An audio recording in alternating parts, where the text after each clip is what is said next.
Iglesia, muy buenos días, Dios les bendiga enormemente. Estamos pasando tiempos donde definitivamente la mejor alabanza, la que fluye, es cuando en medio de la prueba, del caos, de la tormenta, del temor, nosotros los hijos de Dios levantamos nuestras manos para adorar y alabar el nombre de un Dios sumamente poderoso. Ahí, iglesia, en esos momentos, cuando tú alabas a Dios en medio del caos y de la tormenta, es cuando la gloria de Dios desciende en sanidad, en paz, en respuestas, en libertad. Iglesia, no lo dudes. Es mejor alabar en fe en tiempos de batalla, porque su nombre se glorifica. Le invitamos que usted con nosotros pueda levantar el nombre del Altísimo. Levante un altar en casa. Usted, niño, levante un altar de adoración en casa. Adulto, levante un altar de adoración en casa y gocémonos en la gloriosa presencia de Dios. Y recordemos, iglesia, aunque cada uno esté en diferentes lugares, en este momento somos uno en Cristo. Amén.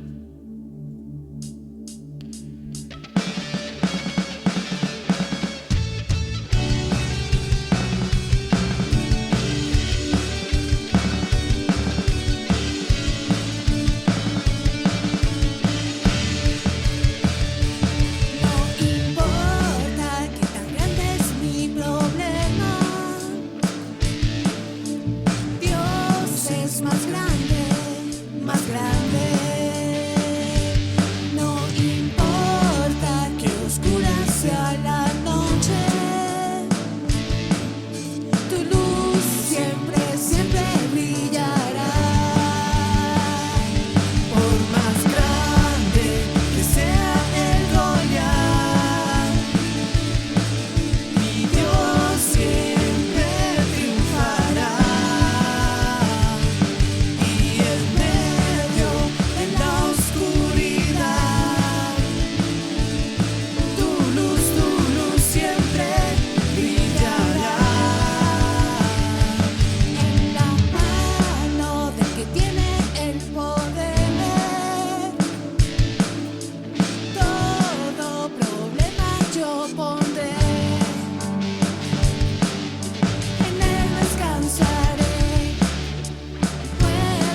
afanarme por nada, que las pruebas no son el final.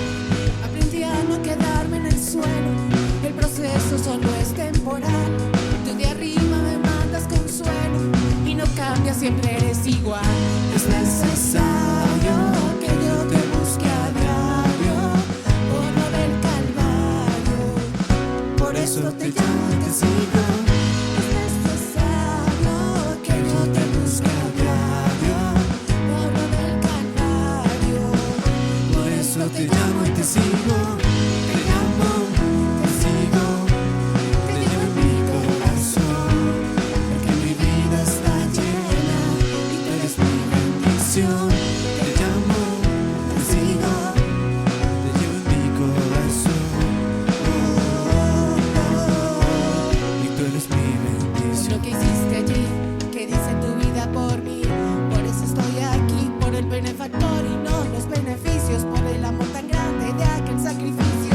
No son los panes, no son los peces los que me motivan para que así me exprese. Tú lo sabes todo, conoces mi intención y que te hablo del corazón, son. Es necesario que yo te busque a diario por lo del Calvario. Por eso te llamo y te sigo. Es necesario que yo te busque a diario Por lo del Calvario. Por eso te llamo y te sigo.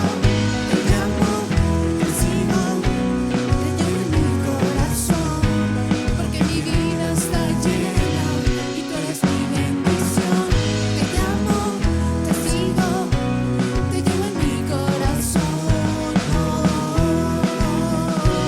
y tú eres mi bendición. Te llamo, te sigo, te llevo en mi corazón, porque mi vida está llena y tú eres mi bendición. Te llamo, te sigo. te llevo en mi corazón, Y tú eres mi bendición. Y tú eres mi bendición. Y tú eres mi bendición. Te seguimos, Dios.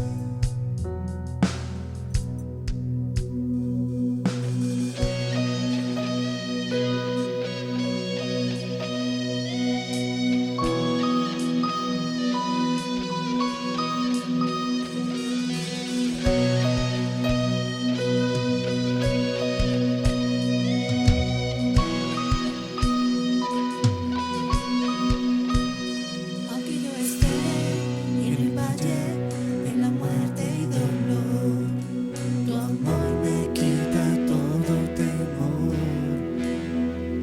Y si llego a estar en el centro de la tempestad, no dudaré porque estás aquí. Y no temeré del mal, pues mi Dios conmigo está. Y si Dios conmigo está, ¿de quién temeré? ¿De quién temeré? No, no, no me soltarás en la calma o la tormenta. No, no, no me soltarás en lo alto o en lo bajo. No, no, no me soltarás. Dios, tú nunca me dejarás.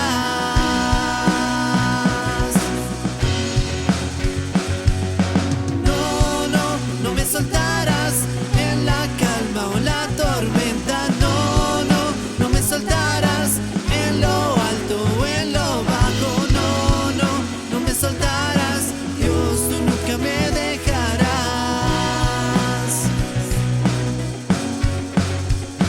Como ver la luz que se acerca al que busca de ti. Gloriosa luz cual otra no hay. Terminarán los problemas y mientras llega el fin, Viviremos conociéndote a ti. luz que se acerca al que busca de ti. Gloriosa luz cual otra no hay.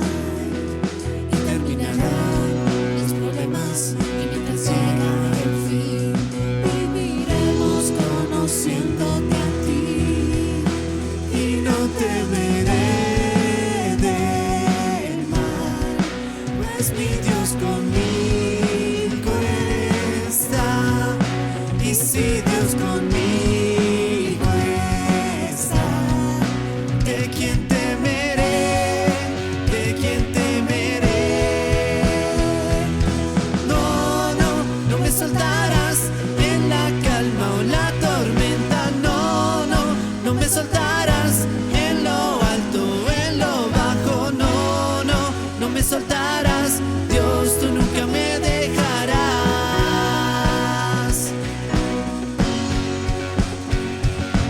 No, no, no me soltarás en la calma o la tormenta. No, no, no me soltarás en lo alto o en lo bajo. No, no, no me soltarás. Dios, tú nunca me dejarás.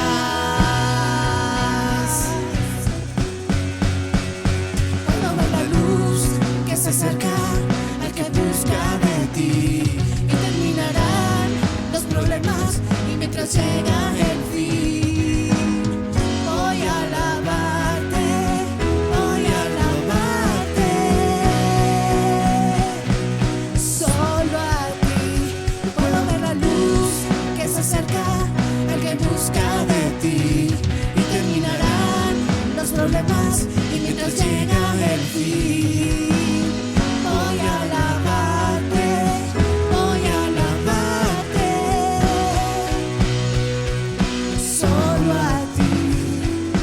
No, no, No me soltarás en la calma o la tormenta. No, no, no me soltarás en lo alto o en lo bajo. No, no, no me soltarás. Dios, tú nunca me dejarás. no te canses de decírselo. No, no, no me soltarás en la calma o la tormenta. No, no, no me soltarás. En lo alto, en lo bajo, No, no, no me soltarás. Dios, tú nunca me dejarás.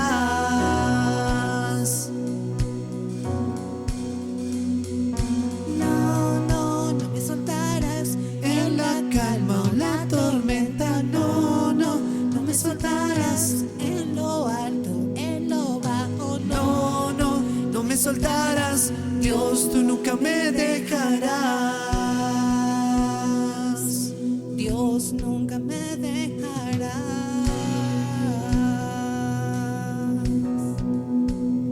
Aleluya, Rey. Estamos seguros de ello, mi Dios. Nunca nos dejarás.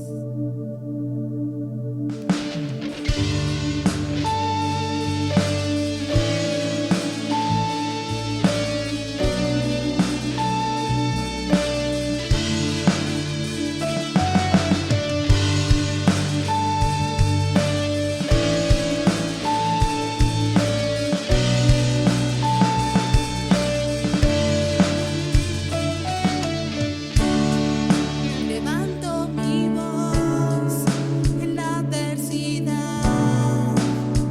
Yo confío y tú obrarás. No es por mi poder ni con mi fuerza, por tu espíritu, Señor. Lo puedes escuchar. La tierra temblará, las puertas se abrirán. Algo está por suceder.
resistiré al enemigo.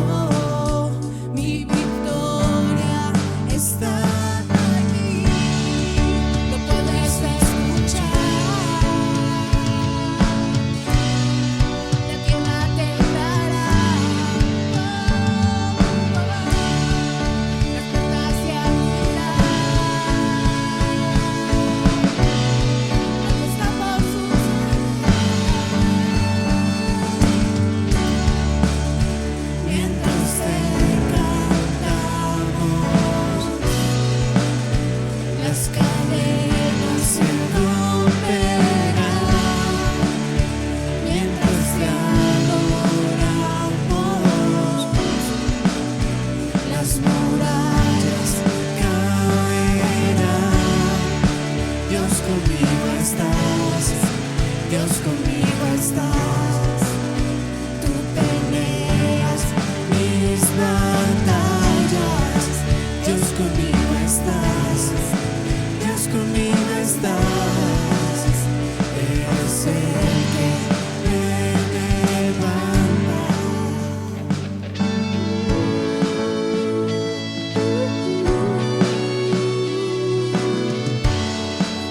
Dios conmigo estás, Dios conmigo estás.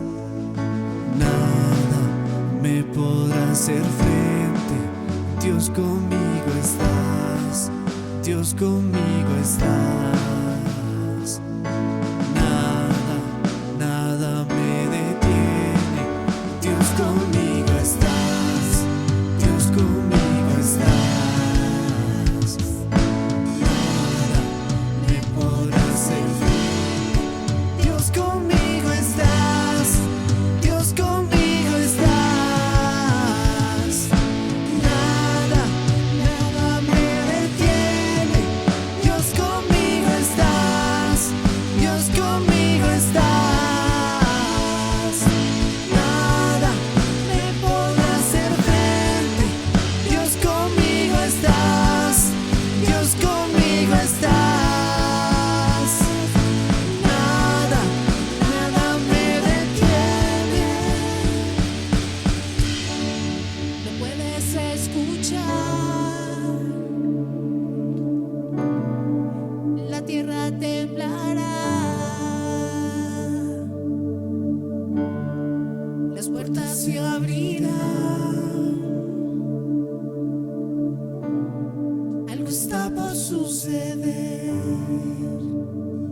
Iglesia, cuando Dios me daba la visión de este tiempo de alabanza, en esta canción en especial me ponía en la posición de un Pablo y de un Silas, en el que mientras ellos cantaban, alababan y adoraban el nombre del Todopoderoso, la palabra dice que todos escuchaban, iglesia, todo el mundo escuchaba.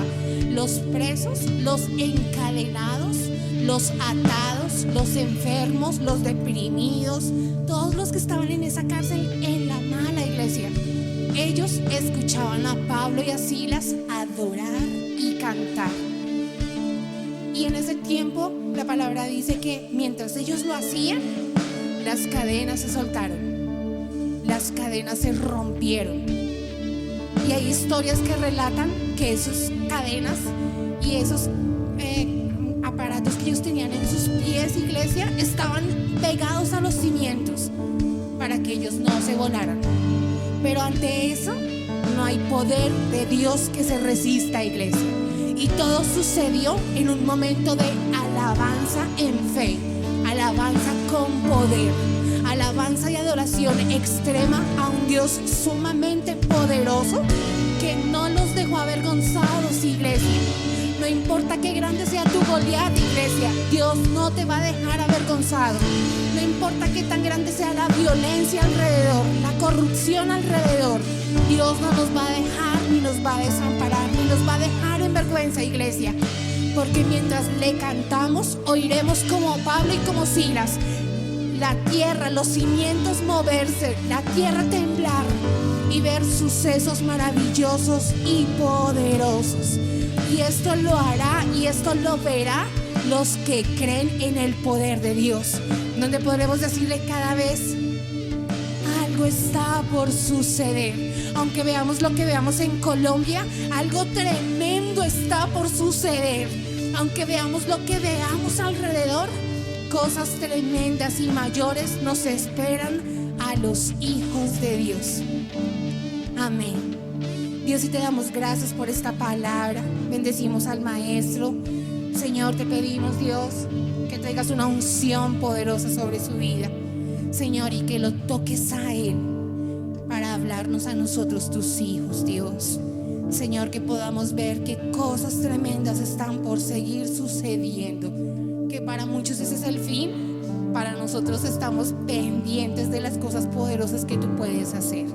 Y que esa palabra, Dios, penetre lo profundo de nuestro corazón, lo profundo de nuestros argumentos, lo profundo de nuestra mente, Señor, y nos haga entender los tiempos que estamos viviendo y lo que tú quieres que hagamos en estos tiempos. Amén y amén. Dios le bendiga, iglesia. Oh, buenos días, mis amados hermanos, ¿cómo están? Agradecidos nuevamente de estar este domingo compartiendo con ustedes de este momento especial en el cual nos trae el Señor para continuar con las enseñanzas y este ciclo de enseñanza que ha venido trayendo el Señor sobre la conquista del pueblo de Israel y esos mensajes que han llegado a cada uno de nuestros hogares. Entonces, haciendo un recuento, después de la conquista que tuvo el pueblo de Israel, había un momento de gloria cuando ellos tomaron Jericó, ¿verdad? Pero hubo una situación que fue contraria a la voluntad del Señor, y esa situación afectó grandemente el camino del pueblo de Israel. Entonces voy a invitarlos a que nos vayamos para poder entender el contexto de la historia y de la palabra, para que nos vayamos al libro de Josué 7 y voy a leer pequeñas porciones de ese libro como para tener un contexto de lo que aconteció. Entonces, Josué 7 del 1 en adelante dice lo siguiente: pero los hijos de Israel cometieron una prevaricación en cuanto al anatema, porque Acán, hijo de Carmi, hijo de Zabdi, hijo de Zera, de la tribu de Judá, tomó del anatema y la ira de Jehová se encendió contra los hijos de Israel. Entonces vemos en el 2 dice: después Josué envió hombres desde Jericó a Jai, que estaba junto a Bet-Aven, hacia el oriente de Betel, y les habló diciendo: subid y reconoced la tierra. Y ellos subieron y reconocieron a Jai. Y después ellos vinieron a Josué, y en el 4 dice lo siguiente: y subieron allá del pueblo con 3,000 hombres, los cuales huyeron delante de los de Jai. Y los de Jai mataron de ellos a unos 36 hombres, y los siguieron desde la puerta hasta Sebarim, y los derrotaron en la bajada, por lo cual el corazón del pueblo desfalleció y vino a ser como el agua. Entonces dice en el 6: entonces Josué rompió sus vestidos y se postró en tierra sobre su rostro delante del arca de Jehová hasta caer la tarde, y él y los ancianos de Israel echaron polvo sobre sus cabezas. Y dice el 7: y Josué dijo: Señor Jehová, ¿por qué hiciste pasar a este pueblo el Jordán para entregarnos en las manos de los amorreos para que nos destruyan? Ojalá nos hubiéramos quedado del otro lado del Jordán. Y el Señor le dice a Josué, que está en el 10, dice: y Jehová dijo a Josué: levántate, ¿por qué te postras así sobre tu rostro? Y le dice en el 11: Israel ha pecado y aún han quebrantado mi pacto que yo les mandé, y también han tomado el anatema, y hasta han hurtado, han mentido, y aún lo han guardado entre sus enseres. Entonces vamos a dejar esta historia hasta aquí para ver y analizar el contexto de la palabra, ¿verdad? Lo que el Señor nos quiere hablar en el día de hoy. Entonces vemos que en el capítulo 7, versículo 1, hay unas partes importantes que vamos a estudiar detenidamente. Entonces, si observamos el primer versículo del capítulo 7, denota una acción que es violatoria, que transgrede un precepto que fue emanado por la máxima autoridad. Es decir, hubo una regla que puso Dios, en castellano para que me entiendan, una regla que puso Dios, ¿verdad?, de la cual el pueblo de Israel debía cumplir, pero a pesar de que esa regla la había puesto el Señor en la toma de Jericó, el pueblo de Israel desobedeció y eso trajo como consecuencia que ellos perdieran la batalla contra el pueblo de Jai, ¿verdad? Y me voy a detener en este versículo primero para que podamos entender varias anotaciones que hace el Espíritu de Dios en esta parte. Dice en el primer versículo del capítulo 7 de Josué, dice, pero los hijos de Israel cometieron una prevaricación en cuanto al anatema, porque Acán, hijo de Carmi, hijo de Zabdi, hijo de Sera, de la tribu de Judá, tomó del anatema y de la ira de Jehová se encendió contra los hijos de Israel, ¿verdad? Vemos que hay dos elementos esenciales. El primer elemento es la prevaricación, que quiero que vamos a entender ese término, qué significa, y el anatema, que en muchas partes de la palabra escuchamos esa palabra y a veces no la entendemos. Pero hoy el Señor nos va a revelar esos dos conceptos. Entonces, la prevaricación es un término que es muy utilizado en la parte jurídica, ¿verdad? De la institución romana, del derecho.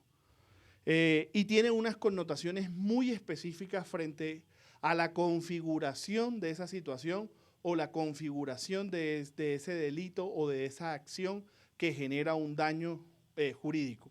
Entonces, de manera general, la prevaricación o el prevaricato es un delito que consiste en que una autoridad, juez u otro servidor público dicta una resolución arbitraria en un asunto administrativo o judicial a sabiendas que dicha resolución es injusta y contraria a la ley. Es decir, un servidor público que hace una actuación basándose de su posición, ¿verdad?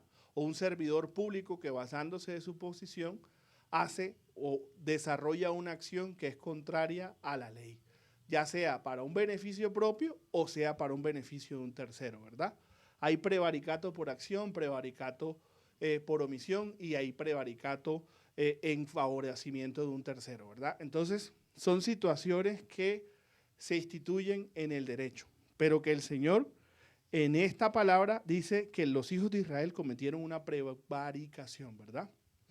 Entonces, es importante que nosotros entendamos que esa prevaricación tiene un elemento esencial y es el conocimiento previo de que el acto o actuación es contraria a la ley. Es decir, hay un conocimiento previo de quien está haciendo la acción de que lo que está haciendo y lo que está determinando va contrario hacia lo que lo determina la ley, ¿verdad?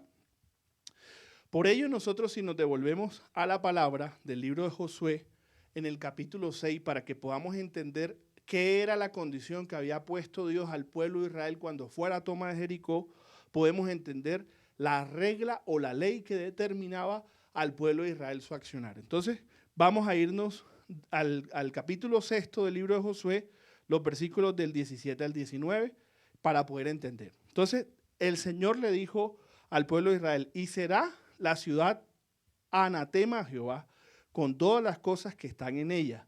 Solamente Rahab la ramera, quien fue el que ayudó a los espías del pueblo de Israel, con todos los que estén en la casa con ella, por cuanto escondió a los mensajeros que enviamos.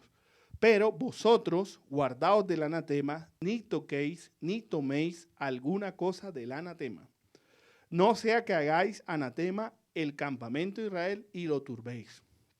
Mas toda la plata y el oro y los utensilios de bronce y de hierro sean consagrados a Jehová y entren en el tesoro de Jehová. Entonces, vemos que lo ordenado por Dios había una restricción, había una limitación explícita en medio del mandato que dio Dios al pueblo de Israel. Para proceder a la conquista, ¿verdad? Ellos tenían que limitarse en 3 acciones específicas. La primera era no tocar, la segunda era no tomar y la tercera, alguna cosa del anatema, y la tercera era la consagración del oro, la plata y los utensilios al Señor. O sea, nadie podía tomar nada de Jericó una vez se destruyera y todo lo que fuera de valor, que fuera oro y plata, debía consagrarse al Señor. Nadie podía tocar absolutamente nada, ¿verdad? Entonces, la condición de esas cosas era un anatema, es decir, había una doble condición.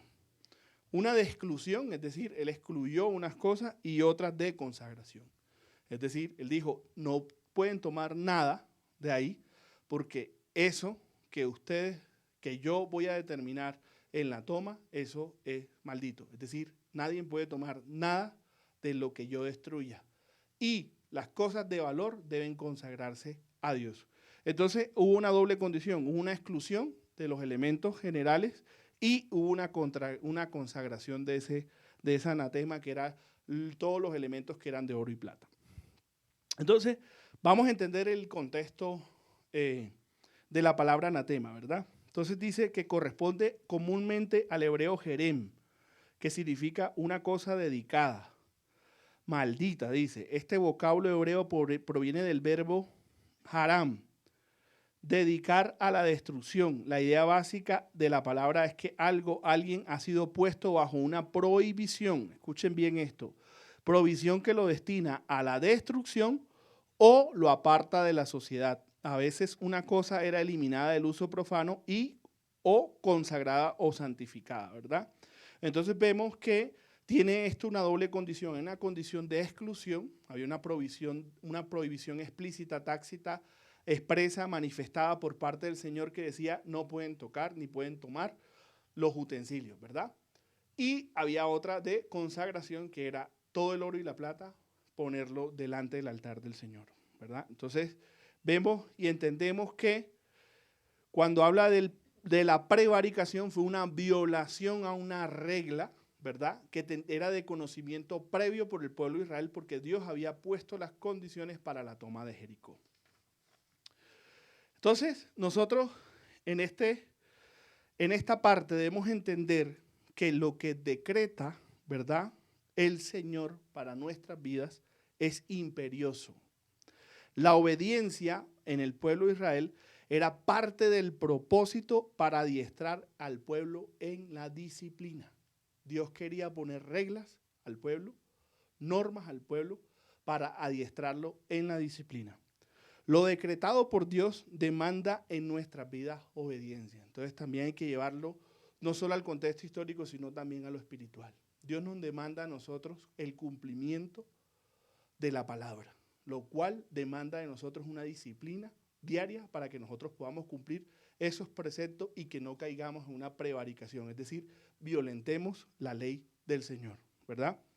Entonces, yo quiero en este punto ser claro, porque estamos hablando de unos aspectos de la ley, ¿verdad?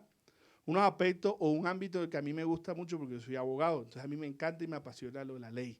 Y quiero que ustedes también sean unos abogados ad hoc, ¿verdad? Y también entiendan lo que el Señor hoy quiere explicarles a través de la ley. Entonces, yo creo que en este tiempo hay que ser claros y específicos, porque muchos cristianos tienen una concepción de la ley que es errónea, ¿verdad?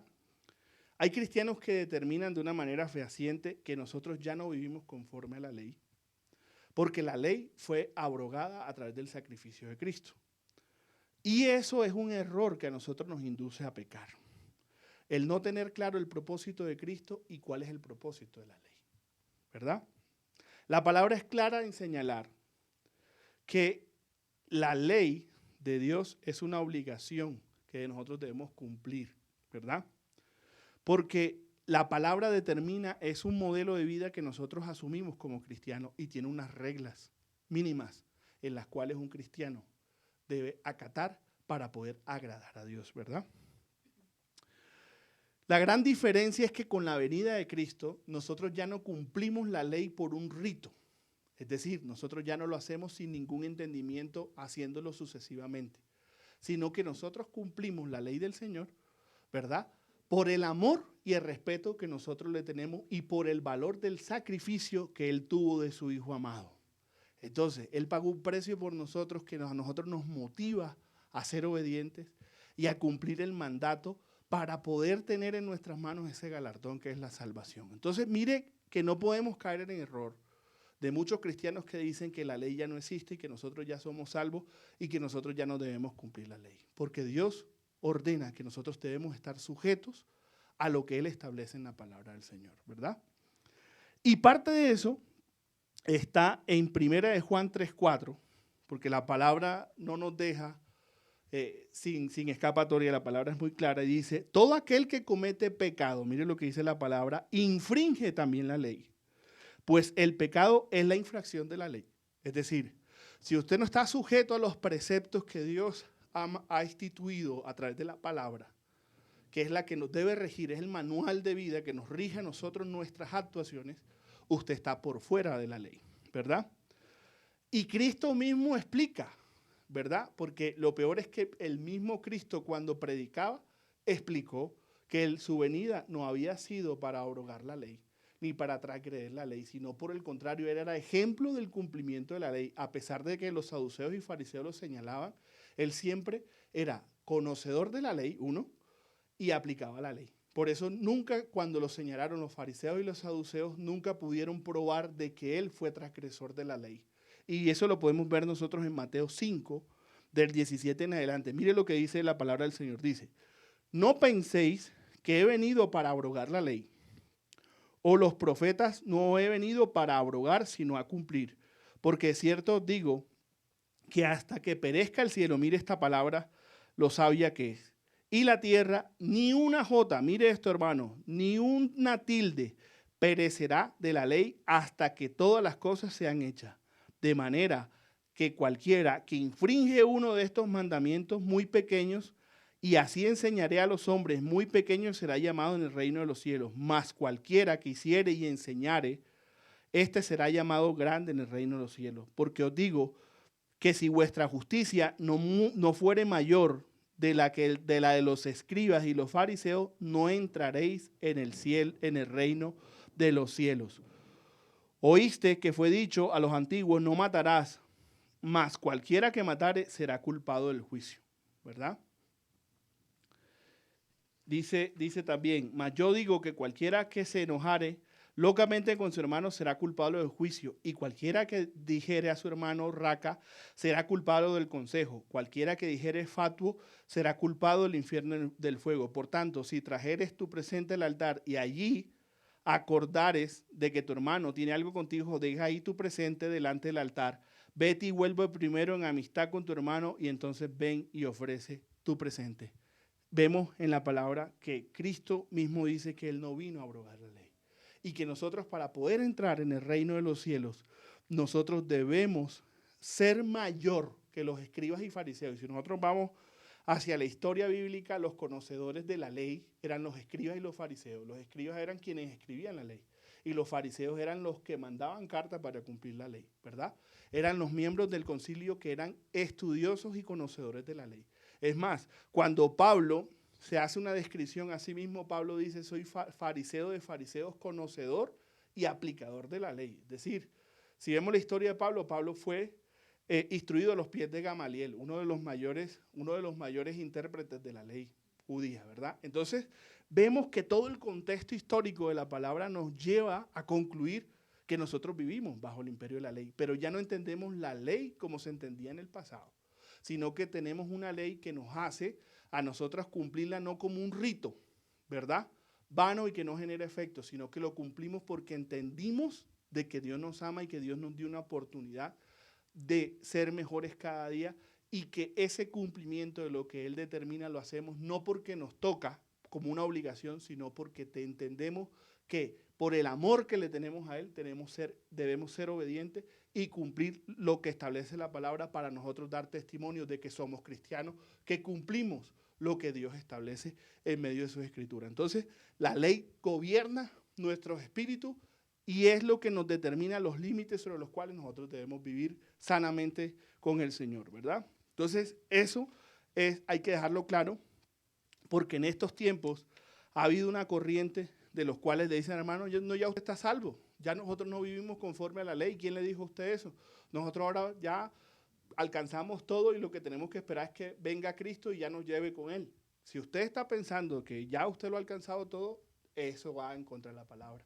Porque la misma palabra dice que el que persevera hasta el fin, ese será salvo. Entonces, y perseverar no es esperar que me venga del cielo la luz, sino es caminar conforme a lo que establece la palabra. Y la palabra que es ley a nuestra vida, ley a nuestra manera de pensar, ley a nuestra manera de actuar, ley a nuestra manera de obedecer y ley en la manera en que nosotros vamos obedeciendo al Señor. Entonces, es importante que tengamos ese precepto totalmente claro. Entonces, claro lo anterior de ese primer versículo, vamos a seguir en el capítulo 7, ¿verdad? Y hay una acción de un personaje que derivó una consecuencia general y además llevó también a una consecuencia familiar. Y es Acán, ¿verdad? Entonces vamos a leer de este personaje y qué fue lo que él hizo, ¿verdad? Entonces, nosotros vamos a ver acá, a desglosar las acciones de esa persona que, como vimos en el capítulo primero, prevaricó, es decir, incumplió una orden del Señor, ¿verdad?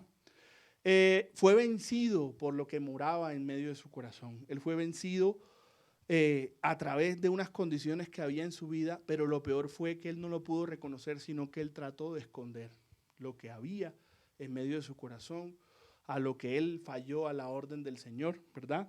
Y eso trajo unas consecuencias que afectó el normal caminar del pueblo de Israel. Entonces, luego de la toma de Jericó, como ya vimos en la parte inicial de la predicación, contra el pueblo de Jai, ¿verdad?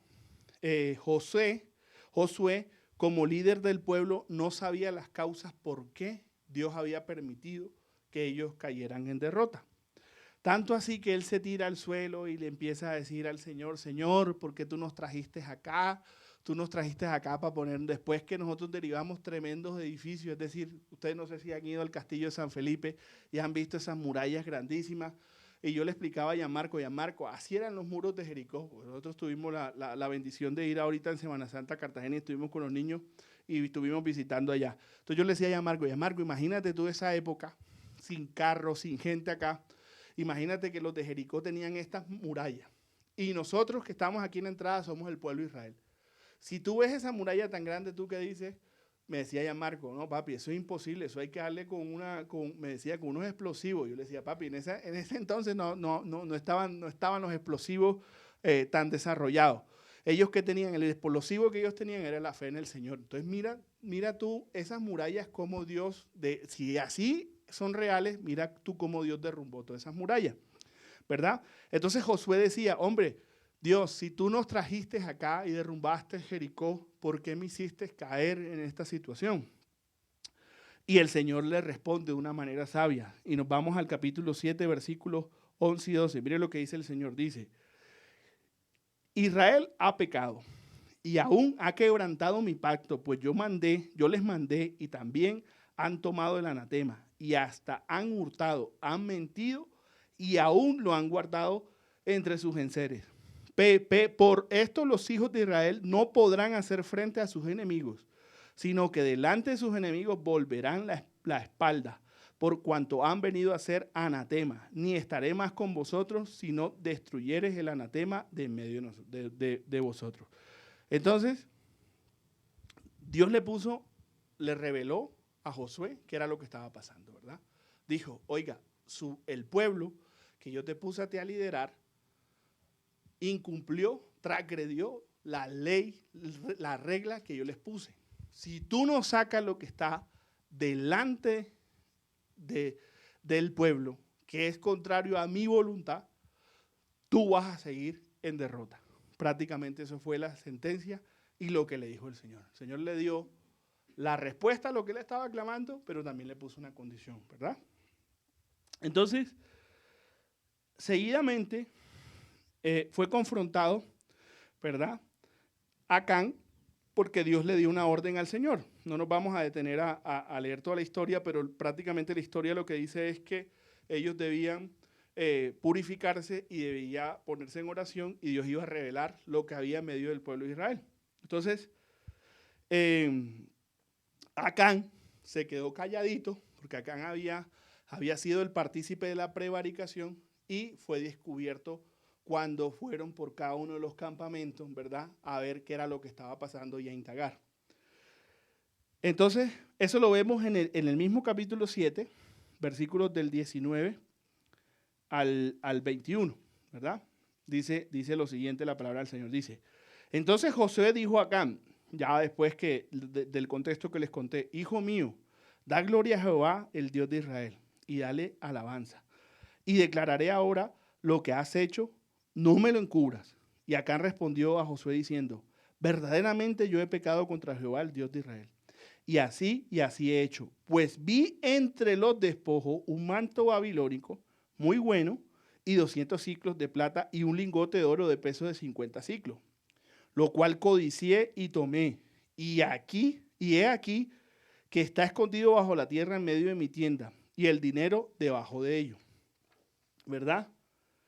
Entonces, ¿qué vemos acá? Que Acán reconoció no porque él nació de su corazón reconocer, sino que el Espíritu de Dios llevó a Josué de que lo confrontara para que él pudiera reconocer su pecado, ¿verdad? Él no lo reconoció de corazón, él no le dijo, Dios mío, levantó sus ojos hacia Dios y dijo, he pecado, perdóname. No, él le reconoció a Josué, dije sí, pero ya porque no aguantó la presión de que Dios había llevado al sitio a Josué, y Josué a través del Espíritu le dice a él, dime la verdad de lo que tú has hecho, ¿verdad? Él fue descubierto, él no fue que reconoció, ¿verdad? Y nosotros como cristianos, y me quiero detener en esta parte, porque esta parte es importante. Nosotros como cristianos, ¿verdad? Nosotros pecamos porque nosotros somos carnales y muchas veces fallamos al Señor. Pero en ciertas situaciones no somos capaces de reconocer nuestras fallas. Porque nosotros tememos a que haya represalia, tememos a que eso tenga consecuencias, tememos de ser señalados, tememos de ser juzgados, tememos ser expulsados, ¿verdad? Y tememos ser rechazados por estas acciones. Pero cuando nosotros asumimos esa situación de Acán, ¿verdad? ¿Qué pasa? Que nosotros nos alejamos de la luz. Y al alejarnos de la luz, que es el Señor, el Espíritu de Dios, nosotros nos sumergimos en las tinieblas. Y quiero que leamos Proverbios 28:13. Mire lo que dice Proverbios 28:13, en una sabiduría del Señor. Dice, el que encubre sus pecados no prosperará, mas el que los confiesa y se aparta alcanzará misericordia. Y eso fue lo que le pasó a Acán. Acán lo que hizo fue encubrir su pecado. Acán no los confesó y se acercó y se apartó de él, sino que él fue confrontado y fue descubierto por parte del Espíritu de Dios. Porque si él no hubiese pasado eso, no hubiese reconocido. Entonces nosotros no podemos asumir esa actitud acá. Porque nosotros debemos conocer qué es lo que tenemos dentro de nuestro corazón. Qué es lo que nos afecta. ¿Quién nos conoce más sino nosotros mismos, verdad? Y nosotros no podemos encubrir nuestras fallas, no podemos encubrir nuestras faltas, sino debemos acercarnos, como dice Proverbio, ¿verdad? Y confesar para poder alcanzar la misericordia de Dios, ¿verdad? Juan 3, del 19 al 20, dice lo siguiente, dice, y esta es la condenación, porque la luz vino al mundo, y los hombres amaron más las tinieblas que la luz, porque sus obras eran malas. Porque todo aquel que hace lo malo, aborrece la luz, y no viene a la luz, porque sus obras no sean redargüidas. Entonces vemos que el que no viene a la luz tiene condenación, está condenado al fracaso, está condenado a ser señalado, está condenado a no prosperar, está condenado a seguir hundido en el lodo, está condenado a ahogarse en su condenación, está condenado a muchas cosas espirituales, ¿verdad? Pero Dios dice que nosotros debemos, ¿verdad? Debemos hacer lo bueno y acercarnos a la luz. Porque aquel que hace lo malo y no lo reconoce, se aleja de la luz, no tiene a Cristo en medio de su corazón. No hay el Espíritu de Dios en medio de su corazón, ¿verdad? Entonces vemos en esta primera parte que hay unas condiciones de Acán. La primera fue desobediente, porque hizo lo contrario de lo que Dios demandó. Lo segundo es que él fue rebelde, ¿verdad? Porque menospreció esa autoridad que él sabía que tenía Dios, porque él fue conocedor de lo que hizo Dios para liberar al pueblo de Israel y fue testigo del poder de Dios cuando destruyó a Jericó. Es decir, él conocía de que Dios era la autoridad en medio del pueblo de Israel. Lo segundo fue que fue cobarde y encubrió su pecado. Es decir, él no tuvo la valentía de ir delante del altar y decirle, Dios, fallé, transgredí lo que tú ordenaste, ten misericordia de mí. Él no hubo un verdadero reconocimiento, eso actuó con cobardía, ¿verdad? Fue mentiroso porque él no reconoció desde un principio lo que había hecho. Lo segundo fue homicida, porque vamos a ver más adelante las consecuencias de lo que trajo su actuación, ¿verdad? Tanto así que él acabó con su generación. Fue un ladrón porque él le robó y hurtó del tesoro que iba a estar consagrado para el Señor. Él robó del oro y la plata, que eran elementos que Dios había ordenado consagrar para él. Y fue un anatema, porque él fue maldecido a través de lo que él hizo. Él metió elementos que eran malditos debajo de su casa, y lo vamos a ver más adelante, y eso trajo para su vida, la vida de su familia, maldición, ¿verdad? Y estos aspectos los quiero denotar porque los vamos a estudiar con detenimiento más adelante. Entonces, para que los tengan ese listado. Entonces, vuelvo y se lo repito, fue desobediente, fue rebelde, fue codicioso, fue cobarde, fue mentiroso, fue homicida, fue ladrón y se constituyó también un anatema, ¿verdad? Y quiero que esa lista de situaciones que tuvo Acán o características que fueron concadenadas a través de su pecado lo tengamos en cuenta por un aspecto importante, y es porque el pecado nos conduce a una concadenación, ¿verdad?, de situaciones que nos llevan a la muerte, más aún cuando nosotros lo encubrimos en lo profundo de nuestros corazones. Y le pongo un ejemplo. Uno dice, una mentirita piadosa, ¿verdad? Una mentirita al año no hace daño. Pero cuando tú mientes, cuando tú encubres, ¿tú mientes para qué? Para no afrontar la verdad. Cuando no afrontas la verdad y no eres sincero, ¿verdad?, dices cualquier cosa que altera la realidad. La persona a la que tú le dices mentira da por cierto lo que tú le estás diciendo. Y voy a poner un ejemplo específico en el trabajo. Hay un derecho de petición. Tú no lo sacaste, pero le dices al jefe, jefe, yo lo saqué. Y yo se lo mandé a fulanito en correo de tal fecha y él no lo contestó. Creo yo que lo contestó y creo yo que salió. Vamos a poner un ejemplo. El jefe se va confiado de que usted respondió el derecho de petición. Como usted no respondió el derecho de petición y no le dijo al jefe la verdad, decirle, jefe, vea, no lo he respondido, deme el día de hoy para responderlo y asumir las consecuencias de su dejadez, llegó una tutela a la entidad. La tutela dice, violación del debido proceso. Y dice, por no contestar el derecho de petición enviado en fecha tal hace más de 3 meses, la cual yo radiqué a su despacho. Van allá y el jefe dice, hombre, pero si me dijeron que ya esto había contestado, y el jefe va y manda un abogado y le dice, conteste que eso ya nosotros lo contestamos. Va y contestan que ya contestaron. Y el juzgado le dice, no señor, no diga mentira, usted no contestó y va preso por 48 horas por incumplimiento y afectación del debido proceso, porque usted me está diciendo mentira y está asumiendo que usted dio y yo lo estoy ordenando una cosa que usted no está cumpliendo. Si vio de la mentirita piadosa que usted le dijo al jefe, ¿dónde terminó? ¿Verdad? El jefe terminó encanado por incumplir y afectar un derecho que es de rango constitucional. Entonces, vemos que así mismo es el pecado, ¿verdad? Porque cuando nosotros no queremos enfrentar la situación, nosotros vemos las cositas así chiquitas, pero eso va creciendo y creciendo y creciendo y creciendo. Mire todo lo que enuncié de acá, ¿verdad? La desobediencia que lo llevó a la rebeldía que lo llevó a que él no obedeciera lo que Dios había establecido y él codició lo que había en los despojos, ¿verdad?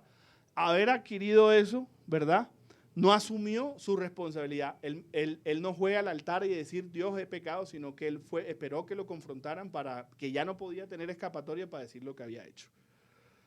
Lo segundo que fue que él generó una maldición en su familia y generó aún que el pueblo de Israel fuera derrotado.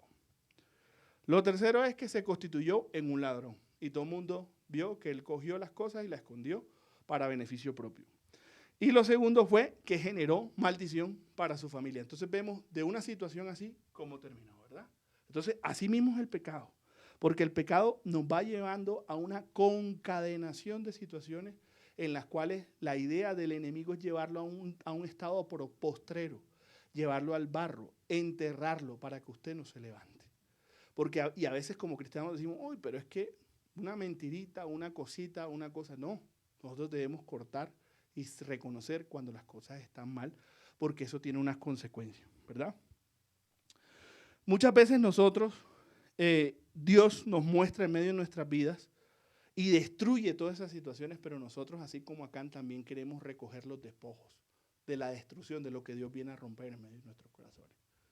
Porque nosotros, nuestros sentidos, nuestra vida espiritual a veces en la balanza no se equilibra hacia las cosas de Dios, sino se equilibra las cosas del mundo, porque todavía hay cosas guardadas en medio de nuestros corazones, ¿verdad? Y nuestros ojos, que son la parte de los sentidos que más nos engañan, ven cosas a veces en el mundo que nos llaman la atención, así como Acán, ¿verdad? Que vio entre los despojos algo que le llamó la atención y eso lo vamos ahora a desglosar. Entonces, vemos que Acán vio entre los despojos un manto babilónico que él dijo que era bueno. Entonces, eso está en el 7 de Josué, versículo 37, dice, eso está en...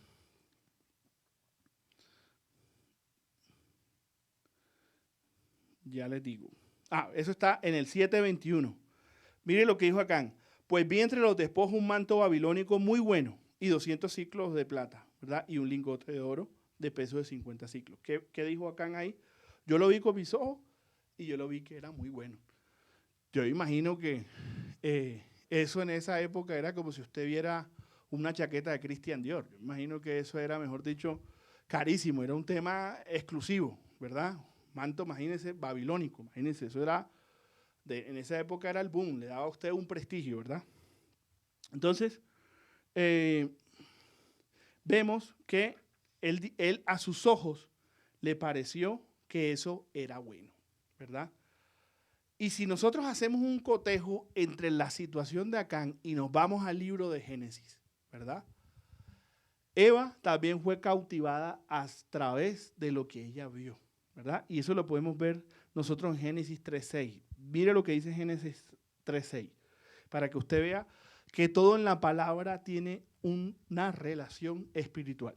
Mire lo que dice. Cuando la mujer vio que el árbol era hermoso y los frutos que daba eran buenos para comer, y que además ese árbol era atractivo por la sabiduría que podía dar, tomó algunos frutos del árbol y se los comió. Su esposo se encontraba con ella y ella le dio y también comió. Como si se le abrieran los ojos, se dieron cuenta de que estaban desnudos. Entonces se hicieron ropa cosiendo hojas de higuera. Al igual que Eva, ¿verdad? Acán vio no con los ojos espirituales. Porque si Acán hubiese visto con los ojos espirituales hubiesen redarguido en el momento y le hubiese dicho, ojo con lo que vas a hacer. Acán vio fue con los ojos carnales, ¿verdad? Puesto su calificativo, lo que él determinó según su condición, fue que el manto babilónico era bueno, a pesar de que Dios había determinado al pueblo de Israel que no podía tomar nada del anatema. Pero Acán, a pesar de esa regla que Dios había puesto, porque él no estaba viendo en ese momento con sus ojos espirituales, sino carnales, él dijo, veo que ese manto babilónico era bueno, al igual que Eva. Eva, ¿qué dijo? Vio que el árbol era hermoso y que los frutos que daban eran buenos para comer. Es decir, hubo una valoración, ¿verdad? Un juicio valorativo que no provino del Espíritu de Dios, sino que provino de la mente del hombre. Y muchas veces nosotros somos dominados, no por lo espiritual, sino por lo carnal. Entonces, por eso la palabra es tan sabia y dice, nosotros como espirituales, ¿verdad? Debemos dominar nuestros sentidos, ¿verdad? ¿Por qué? Porque nuestra pelea no es contra carne ni sangre, sino contra huestes y potestades. Nuestra pelea es espiritual, ¿verdad? Y nosotros debemos dominar la carne a través del Espíritu de Dios. Cuando usted se deja dominar por los sentidos que son carnales y le abre puertas al enemigo, usted empieza a valorar de que las cosas, pero es que eso no está tan mal. Yo necesito una platica, pero si me dan una platica de más por acá y me la voy a ganar sin pagar impuestos, para mí eso está bien. Porque el Estado tiene mucha plata. ¿Yo para qué le voy a dar al Estado si el Estado tiene 20,000 platas? Si usted no sabe, usted sabe que esos impuestos que usted paga son para ayudar a otras personas que lo necesitan. ¿Verdad? Entonces, nosotros no podemos buscar los caminos fáciles, nosotros no podemos tener la percepción de que las cosas son buenas cuando Dios ha determinado que es lo correcto. Y eso que usted está haciendo no está conforme a lo que Dios determina. Entonces, mire que Acán hizo una valoración propia, no consultada con Dios. Él se apartó de lo de Dios porque Dios había determinado algo. Él lo que dijo fue, yo lo vi y vi que era bueno. Yo vi el manto ahí y vi que ese manto era prestigioso, era imponente, ¿verdad? Y yo lo cogí porque me gustó, ¿verdad? Eso fue lo que dijo Acán. O sea, él hizo una valoración, él dijo, eso es bueno, ¿verdad? Así igual que Eva. Entonces, mire lo que dice Proverbios 4:25. Dice, tus ojos miren lo correcto y tus párpados en derechura delante de ti. Es decir, tus ojos siempre tienen que estar puestos sobre lo correcto, sobre lo que es de Dios, sobre lo que Dios ordena, sobre lo que Dios determina, ¿verdad? Y esa es la valoración que nosotros tenemos que sopesar en nuestras vidas espirituales. Si lo que yo estoy mirando o lo que yo estoy apreciando antes de hacer las cosas está bien o no delante del Señor, ¿verdad? Y eso también lo respalda 1 Juan 2:16. Dice 1 Juan 2:16, dice, porque todo lo que hay en el mundo, la concupiscencia de la carne, la concupiscencia de los ojos y la soberbia de la vida, no es del Padre, mas es del mundo, ¿verdad? Todo lo que sea carnal, todo lo que sea para alimentar los deseos de mi corazón que no son conformes a Dios, eso no proviene de Dios. Eso proviene del mundo. Y es lo que nosotros debemos valorar en nuestras vidas espirituales. Lo segundo, Acán, ¿qué hizo? Y si nosotros nos vamos y vámonos a lo que dijo Acán. Acán dijo, pues vi entre los despojos, ¿verdad? Nosotros muchas veces recogemos de los despojos, ¿verdad? Dios viene a tratar situaciones en medio de nuestras vidas espirituales. Viene a derrumbar esos Jericó, esas murallas que hay en medio de nuestros corazones. Pero cuando Dios derriba, ¿verdad? Nosotros a veces anhelamos lo que no edifica. Nosotros no anhelamos lo que no edifica. Nosotros anhelamos lo que dejamos en la antigua Babilonia. Porque aquí Babilonia, el manto babilónico tiene un significado que lo vamos a ver más adelante. Babilonia significa el mundo. Babilonia significa la idolatría. Babilonia significa la miseria. Babilonia significa el desenfreno de la carne. Babilonia significa lo que está por fuera y que es contrario a Dios, ¿verdad? Entonces, nosotros, así como Acán, anhelamos ese manto babilónico. Anhelamos lo que dejamos atrás. Anhelamos los despojos de lo que Dios ha venido a tratar en medio de nuestras vidas espirituales. Y anhelamos ese manto porque si usted ve, la función de un manto es ponérselo y que lo cubra a usted, ¿verdad? Un manto es para cubrirse. ¿De qué cosas nosotros queremos recoger al mundo para encubrir nuestro pecado? Es la primera pregunta que hace el Señor el día de hoy. Es necesario que nosotros podamos entender qué se refiere la palabra Babilonia o qué quiso decir el Señor, porque todo en la palabra del Señor tiene una simbología. Manto babilónico, ¿verdad? Entonces dice que Babel en hebreo significa Babilonia, que es el mismo significado en griego, ¿verdad? Y si nosotros vamos a Babel, fue una de las ciudades del reino de Nimrod, que estableció en comienzos de la historia humana, ¿verdad? Y nos vamos a ir a Génesis 10, del 9 al 10. Dice, Cus, que es descendencia de Noé, dice, fue el padre de Nimrod, conocido como el primer gran guerrero de la tierra, quien llegó a ser valiente cazador ante el Señor. Por eso dice, como Nimrod, valiente cazador ante el Señor. Las principales ciudades de su reino fueron, mire, Babel, Erec, Akkad y Canel, en la religión del Sinar. Las escrituras, cuando nos vamos al libro de Génesis, revelan que esas fueron las primeras civilizaciones, ¿verdad? Y ellos, a través de Nimrod, que era descendencia de Cus, que era hijo de Noé, ¿qué tenía? Ellos intentaron construir una torre, que fue la Torre de Babel, para llegar al cielo. Es decir, equipararse al igual que Dios. Y eso lo vemos en Génesis 11, del 1 al 4. Dice, Génesis 11, del 4 en adelante. Dice, luego dijeron, construyamos una ciudad con una torre que llegue hasta el cielo. De este modo nos haremos famosos y evitaremos ser dispersados por toda la tierra. Pero el Señor bajó para observar la ciudad y la torre que los hombres estaban construyendo y se dijo, todos forman un solo pueblo y hablan un solo idioma. Esto es solo el comienzo de sus obras y todo lo que sobrepongan lo podrán lograr.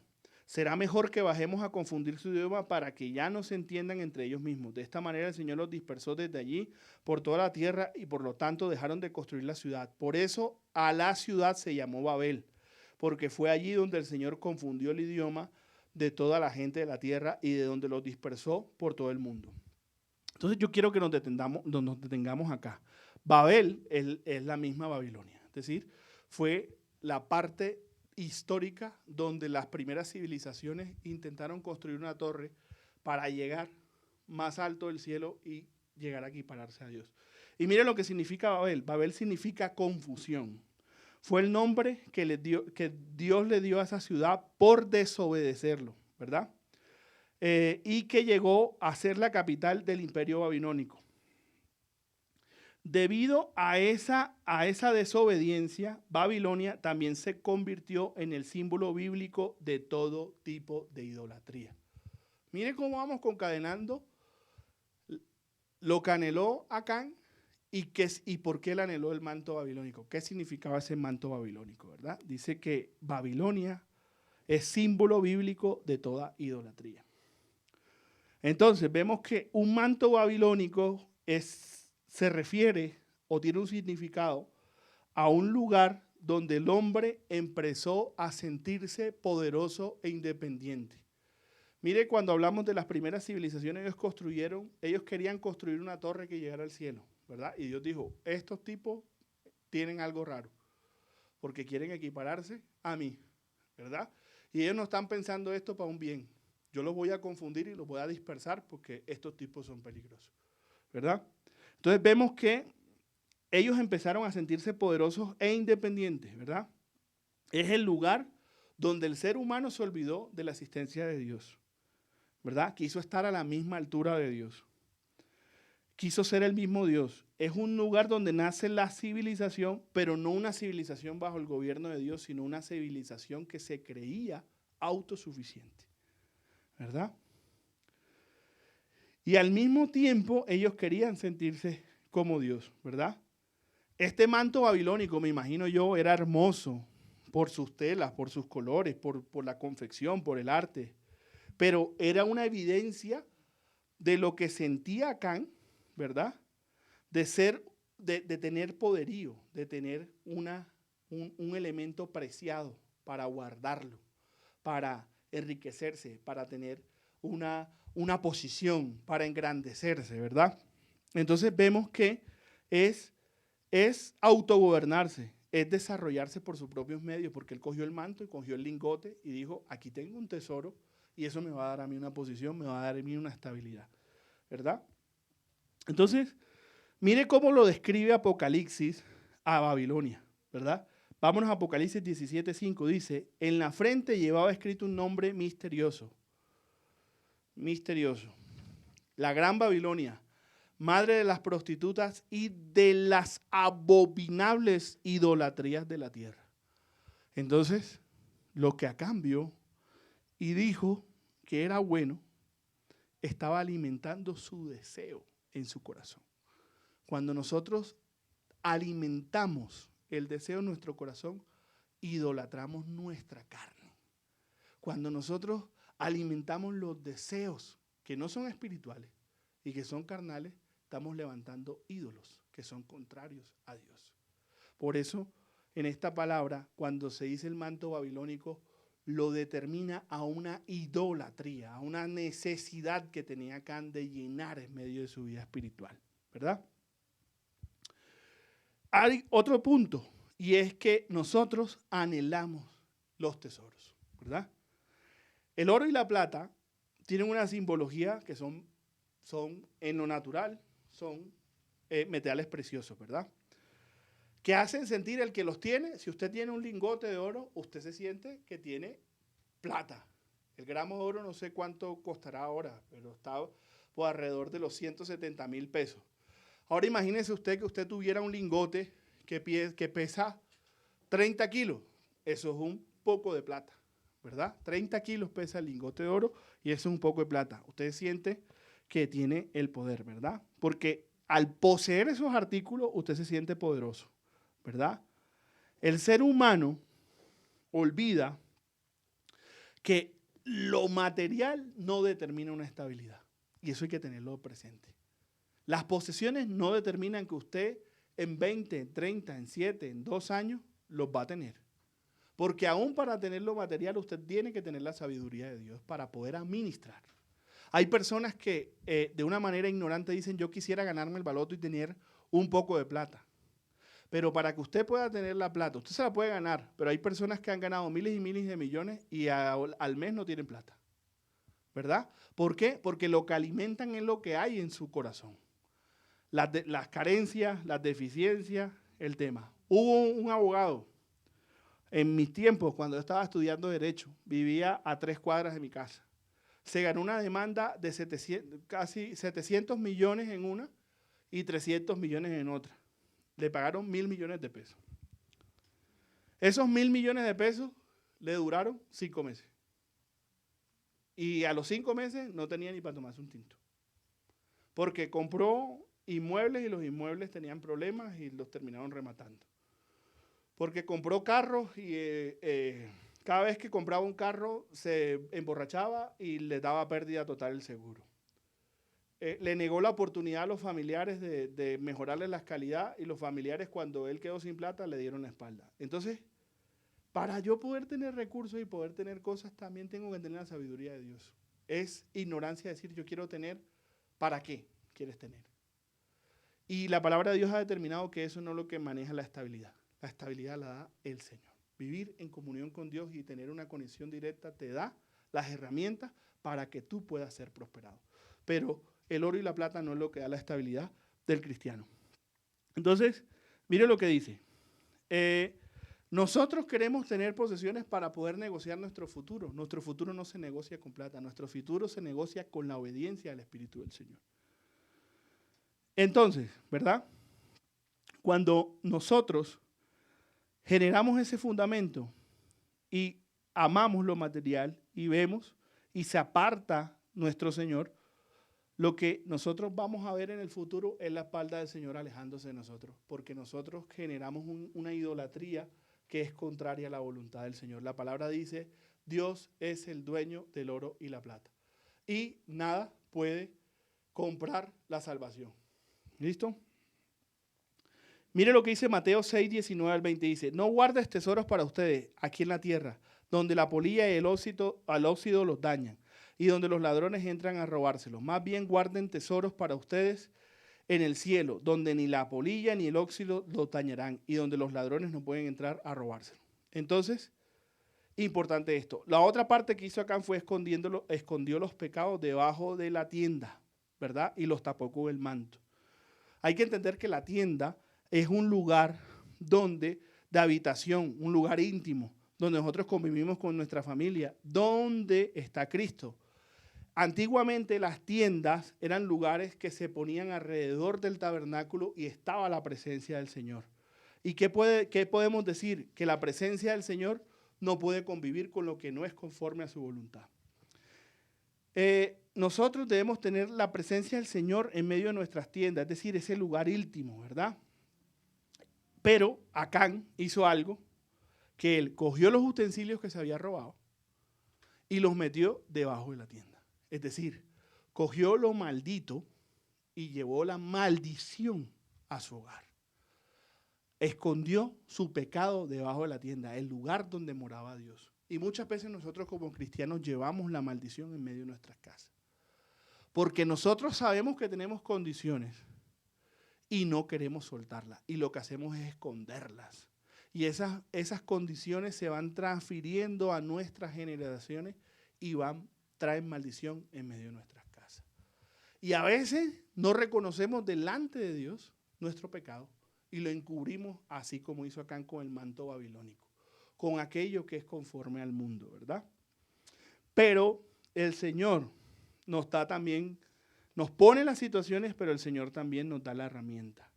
Y mire lo que dice el salmista, ya para terminar, en el capítulo 32, versículo del 1 al 11. Mire lo que dice David en el Salmo.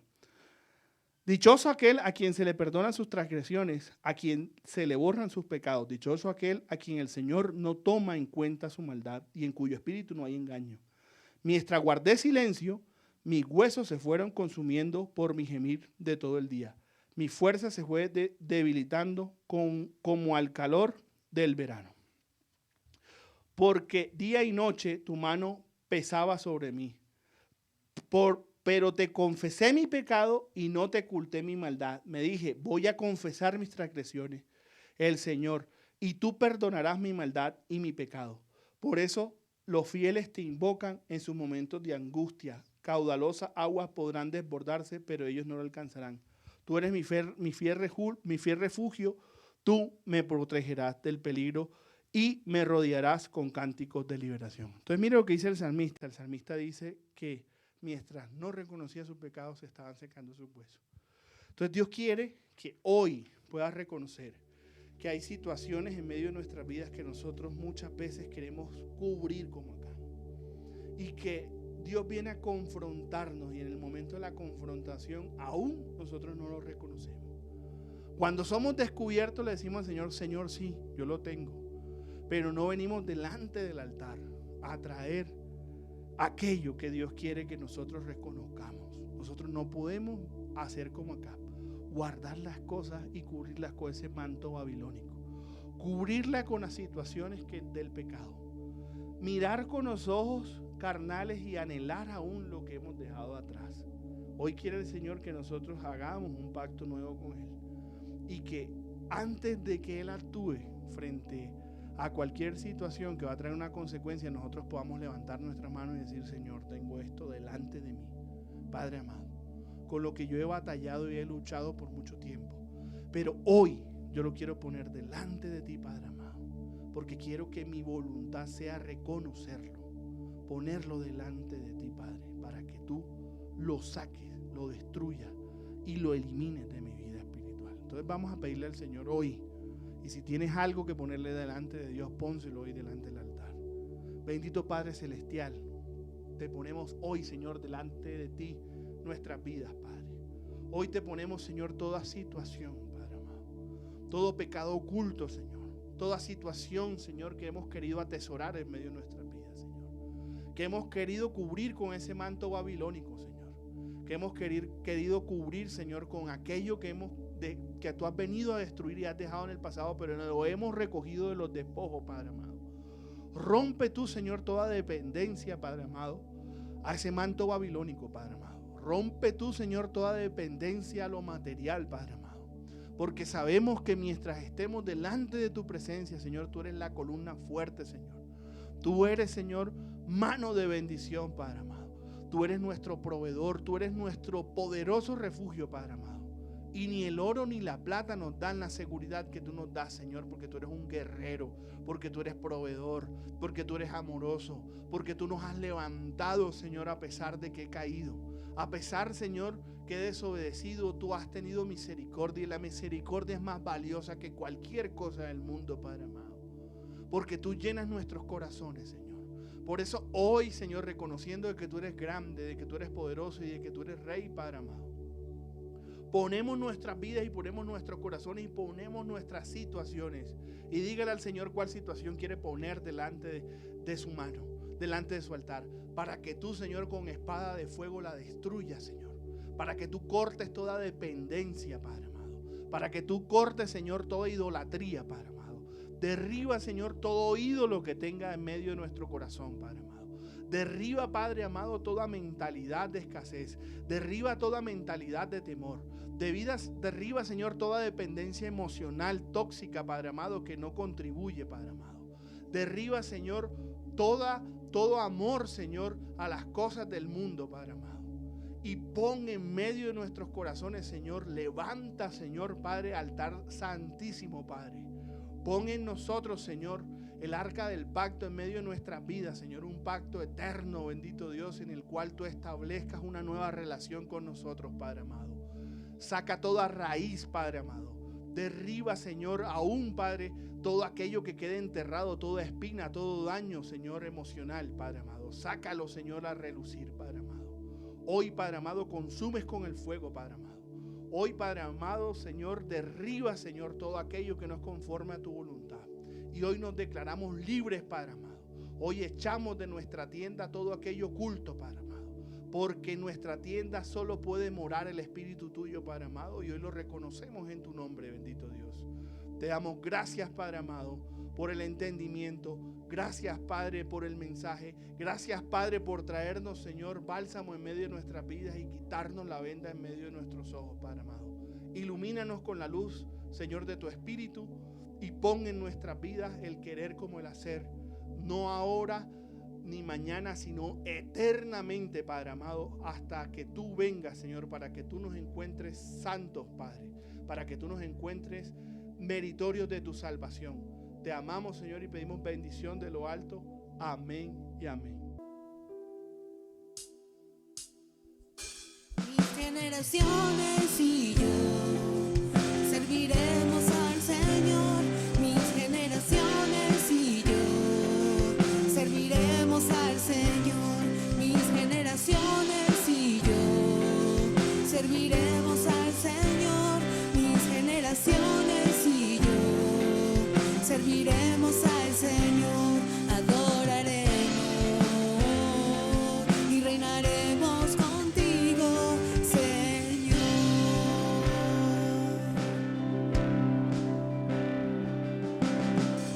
Admirable y consejero, fuerte Dios, Padre eterno, hoy te necesitamos.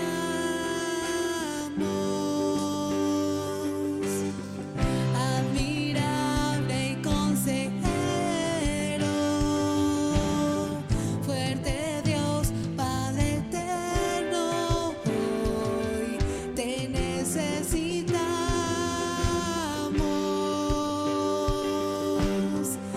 Admirable y consejero, fuerte Dios, Padre eterno, hoy te necesitamos. Mis generaciones y yo serviremos al Señor.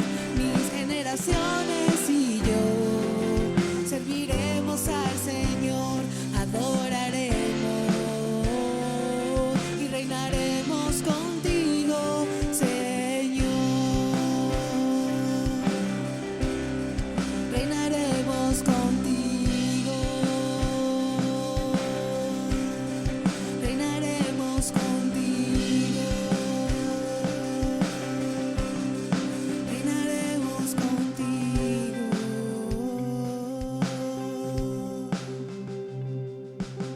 Gracias, Dios, por este día, iglesia. Bendecimos a papá, el Dios que nos cuida, nos protege, nos ama, nos bendice. Adoraremos a nuestro Dios y declaramos después de esta tremenda canción que nuestras generaciones y cada uno de nosotros fuimos creados para servirle a papá. Iglesia, Dios le bendiga poderosamente. Los niños corran a conectarse a sus clases. Síganos por favor a través de nuestras redes y recuerden que les amamos con todo el corazón y nos hacen mucha falta, iglesia. Dios les bendiga.